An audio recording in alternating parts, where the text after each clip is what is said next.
Bom dia, boa tarde, boa noite, pessoal. Tudo bem com vocês? Espero que sim. Peraí, deixa eu tirar a cookie daqui. Ai. Vamos para a nossa correção dos exercícios, então. Os exercícios lá da página 6 a página 10, né?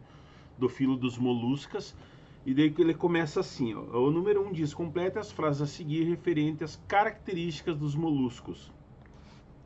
São animais de corpo mole, viscoso e não segmentado. Existem espécies livres e outras espécies que vivem fixas. A outra apresenta o corpo dividido em cabeça, massa visceral e pé muscular bem desenvolvido.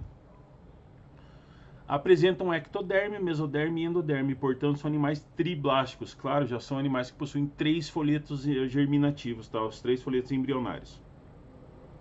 Apresentam um ânus, sistema digestório completo. O blastoporo origina a boca, portanto são animais protostômios, tá? Aonde você tem a primeira origem a boca em vez do ânus. São neuromiários e celomados, tá? O celoma completamente revestido por mesoderme. Algumas espécies apresentam simetria bilateral e outras são assimétricas, sim, tá? Porque você tem os outros tipos de moluscos que possuem que são assimétricos, né? Que se você dividir na metade, não são idênticos os dois lados. A maioria apresenta uma língua dentada chamada de rádula, que utiliza para raspar os alimentos de estruturas, de restos de alimentos ou de superfícies. Moluscos terrestres apresentam um manto ricamente vascularizado que funciona como um pulmão simples. Já os aquáticos possuem brânquias, né, para a respiração. Isso aí. A maioria apresenta sistema circulatório aberto ou lacunar. Os cefalópodes apresentam um sistema circulatório fechado, tá? Dentro do filo dos moluscas, então são os únicos que apresentam sistema circulatório fechado. Na maioria das espécies, o sistema nervoso é constituído por uma cadeia de gânglios. Isso aí, que os gânglios eles vão se espalhar pelo corpo. Número 2. Cite um exemplo para cada classe de molusco a seguir. A classe dos poliplacóforas, os quítons, né? Os cicafópodas são dentálios. Gastrópoda, a gente tem as lesmas, os caracóis. A cefalópoda, os polvos e lulas. E a classe bivalvia, que é a classe que tem duas conchas, nós temos os mexilhões e as ostras. Número 3.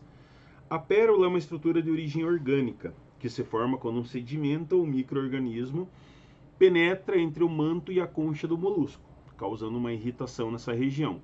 Como proteção, o animal forma uma estrutura chamada bolsa perolífera, que envolverá totalmente a partícula invasora e fará a deposição de nácar, substância que se cristaliza, formando várias camadas sobre o corpo estranho, constituindo a pérola. O molusco produtor de pérolas pertence à classe dos bivalves. Somente as conchas bivalves produzem pérolas, né? Então é incrustado uma pedrinha, uma areia, um micro-organismo ali, e o nácar vai revestindo aquela região para que não incomode mais, para que não machuque, tá, o animal. Então é letra D, bivalve. Número 4. Representado por animais como lesmas, caracóis, ostras e polvos, o filo molusco é considerado um dos filos que apresenta o maior número de espécies. Há muitas diferenças morfológicas entre os moluscos. O tamanho, por exemplo, varia de 2 ou 3 centímetros até mais de 4 metros, no caso dos polvos e lulas. Porém, existem várias características comuns entre eles. São todos protostômios e triblásticos, além de apresentarem simetria bilateral e celoma reduzido, tá? Aí ele pede ali, assinale a alternativa que apresenta todas as afirmativas corretas.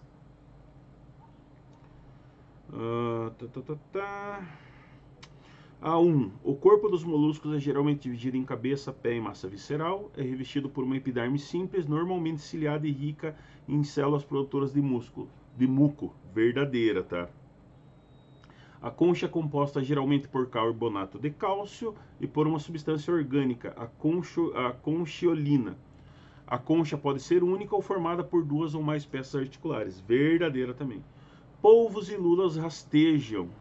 o pessoal falou em rastejar, já está errado. Polvo e lula não só rasteja, né? Com auxílio de longos tentáculos dotados de ventosas, deslocam-se sempre lentamente, eliminando jatos de água por meio de uma estrutura chamada sifão de propulsão. Ali o pessoal falou rastejam lentamente e se deslocam lentamente, está errada, porque esse sifão que libera esses jatos de água faz com que esse animal fuja rapidamente de situações que ele está sofrendo, né? Ou por ataque de predador ou alguma situação que possa vir machucar esse animal. Então a 3 é falsa. A 4, a maioria dos moluscos possui circulação aberta, certo? Lulas e polvos possuem circulação fechada, certo? Coração é dorsal e normalmente dividido em 3 cavidades e bombeia sangue. Pigmento respiratório é hemocianina, certíssimo, tá? 4 verdadeira. Os moluscos são dotados de receptores de estímulos químicos táteis luminosos e também para o equilíbrio. Caracóis e ostras são os únicos moluscos a apresentar um olho com lente. Não, é falso, pessoal. Não é só os caracóis e ostras. As lulas e os polvos também apresentam um olho com lente, tá? Então a 5 é falsa. Então as corretas são a 1, a 2 e a 4. Letra E, certo? Número 5. Sobre os moluscos, analise as afirmações abaixo, julgando verdadeiras, V, ou falsas, F. Existem moluscos bentônicos? Verdadeira. São exclusivamente marinhos? Não. Você tem os caracóis e lesmas que são terrestres e de ambientes úmidos. Letra C. O número de tentáculos pode auxiliar a diferenciar polvos e lulas? Sim, pode. D. Moluscos apresentam sistema circulatório lacunar, com exceção dos gastrópodes. Falsa, tá, pessoal? Falsa. E. A filtração da hemolinfa ocorre em metanefrídeos? Verdadeira. F.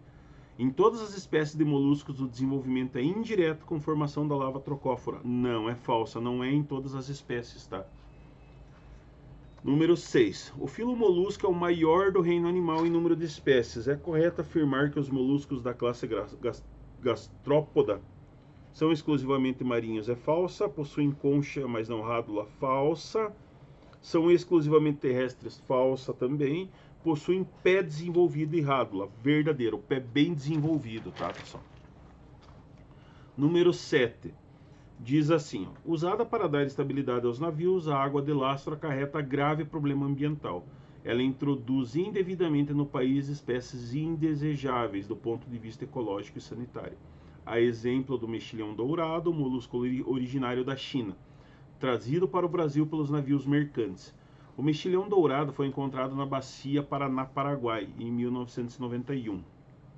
A disseminação desse molusco e a ausência de predadores para conter o crescimento da população de moluscos causaram vários problemas, como o que ocorreu na hidrelétrica de Itaipu, onde o mexilhão alterou a rotina da manutenção das turbinas, acarretando prejuízo de US$ 1 milhão por dia, devido à paralisação do sistema. Uma das estratégias utilizadas para diminuir o problema é acrescentar gás cloro à água, que reduz cerca de 50% a taxa de reprodução da espécie.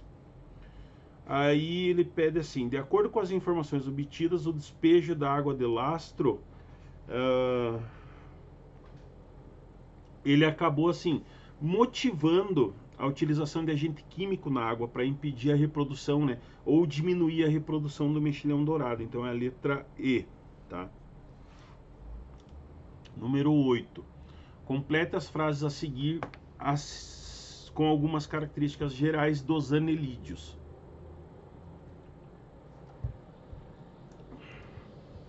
São animais de corpo cilíndrico, mole e segmentado, divididos em segmentos, metarizado e habitat terrestre do ciclo ou marinho.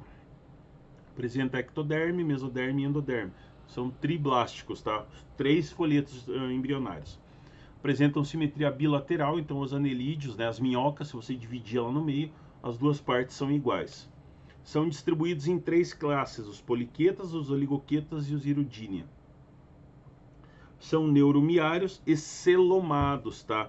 Uma boa quantidade de celoma no corpo desses animais, tá? O celoma é completamente revestido por mesoderme. Apresentam ânus, sistema digestório completo, O blastóporo origina a boca, portanto são animais protostômios. Protostômios que origina a boca primeiro, deuterostômios que origina o ânus primeiro. A maioria apresenta sistema circulatório fechado, sim.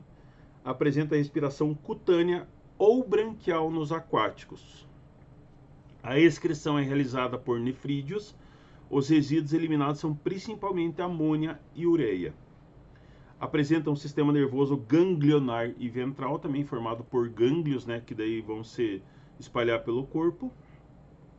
Podem ser dioicos ou monoicos. E as minhocas realizam fecundação cruzada, a troca gamética para melhorar a qualidade da espécie. Pode apresentar desenvolvimento direto ou indireto com formação de larva trocófera, que é o caso dos irudíneos, tá? Que ocorre a formação de uma larva trocófora primeiro. Número 9. Sobre os invertebrados, assinale o que for correto.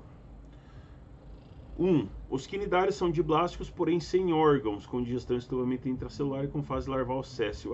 Como que não tem órgãos? Claro que tem órgãos. Tem 2 folhetos germinativos e possuem órgãos, tá? 2. As células que revestem externamente as esponjas e as que revestem a espongiocele são, respectivamente, coanócito e amebócito. Nada a ver com coanócito e amebócito. Então, são estruturas do corpo das esponjas, tá? 4. Nos anelídeos, o sangue circula em vasos, a epiderme absorve o oxigênio do ar e desprende o gás carbônico. Verdadeiro. Tá? A respiração dele é pela epiderme. 8. A forma achatada do corpo dos plateumintas relaciona-se diretamente com a ausência do sistema digestório, excretório e circulatório. Falsa, porque ele possui sistema digestório completo, tá? 16. Nos nematóides, embora sejam triblásticos, a cavidade do corpo não é revestida pelo mesoderme, sendo denominados pseudocelomados. Verdadeiro, tá? Então a correta é a 4 e a 16. Número 10. Entre os anelídeos, 2 classes salientam-se. A poliqueta, que habitam em sua maioria ambientes marinhos, e a ligoqueta, que também habita ambientes aquáticos, principalmente de água doce e também a terra. Baseado no texto e em seus conhecimentos, assinale a alternativa que melhor diferencia os poliquetos dos oligoquetos. Poliquetos, pessoal, não possuem clitelo, tá? Possuem muitas cerdas e são unissexuados. E os oligoquetos possuem o clitélio, poucas cerdas e são hermafroditas. Letra D. Número 11. Isso aí, número 11. Por centenas de anos, as sanguessugas foram usadas no tratamento para qualquer mal, até que sumiram de cena. Agora estão colocando as ventosas de fora novamente.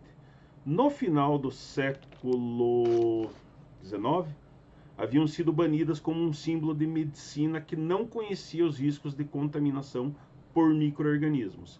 Mas uma substância anticoagulante presente na saliva das sanguessugas tem se mostrado uma solução eficaz para tratar hematomas decorrentes de cirurgia plástica e até para salvar reimplantes de dedo e orelha.